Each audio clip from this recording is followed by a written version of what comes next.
Accounting equation जिसे balance sheet equation भी कहा जाता है, किसी भी बिजनेस की नेट वर्थ या नेट वैल्यू को शो ऑफ करती है। आपको ये देखना होगा कि किसी बिजनेस में कितने एसेट्स एक्वायर किए हुए हैं, तो ये देखने के लिए आप बैलेंस शीट इक्वेशन को की हेल्प से आसानी मालूम कर सकते हैं। तो अकाउंटिंग इक्वेशन क्या होती है? The accounting equation is a fundamental principle of accounting. Accounting equation किसी भी बिजनेस का बुनियादी फंडामेंटल प्रिंसिपल है, यानी बुनियादी असूल है।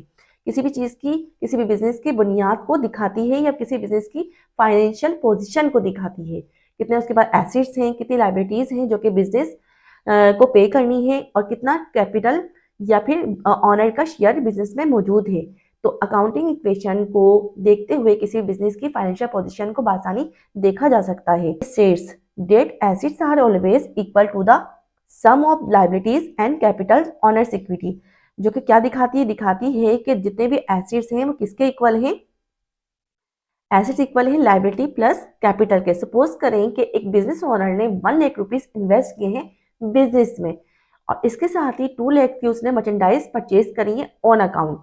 तो उधार पे मर्चेंडाइज परचेज की गई है, लाइबिलिटी 2 लाख की ऐड हुई।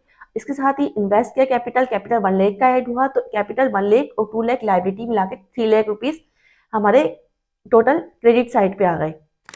तो एसिड हमारा कितने से ग्रो करेगा? कैश प्लस मर्चेंडाइज, 2 लाख की मर्चेंडाइज और 1 लाख की कैश, टोटल होगा 3 लाख। 3 लाख हमारा डेबिट मौजूद होगा एसेट साइड पर, 3 लाख हमारा क्रेडिट साइड पे होगा, यानी कैपिटल और लाइबिलिटी में। आगे देखते हैं डेफिनेशन को। It explain the dual fact of every business transaction and ensure. Account equation में ट्रांजेक्शन को हम इक्वेशन की फॉर्म में लिखते हैं, ठीक है, और हर ट्रांजेक्शन का जो इफेक्ट होगा वह ड्यूल होगा, यानी डबल इफेक्ट के साथ नोट करेंगे। अगर कोई चीज क्रेडिट हो रही है तो दूसरी डेबिट हो रही है, या दोनों डेबिट हो रही है दोनों क्रेडिट हो रही है, यानी ड्यूल इफेक्ट एटलीस्ट लाजमी शो करना है। That the total assets of a business are finance by liabilities and the owners capital. Total जो एसेट्स हैं बिजनेस के वो किसको फाइनेंस करते हैं? लाइबिलिटी प्लस ऑनर्स कैपिटल को। अकाउंटिंग इक्वेशन के कुछ रूल्स हैं जो कि बेसिक रूल्स हैं, जिनको फॉलो करते हुए आप अकाउंटिंग इक्वेशन को परफॉर्म करेंगे, प्रैक्टिकली करके दिखाएंगे। नंबर 1 है every transaction has at least 2 effect.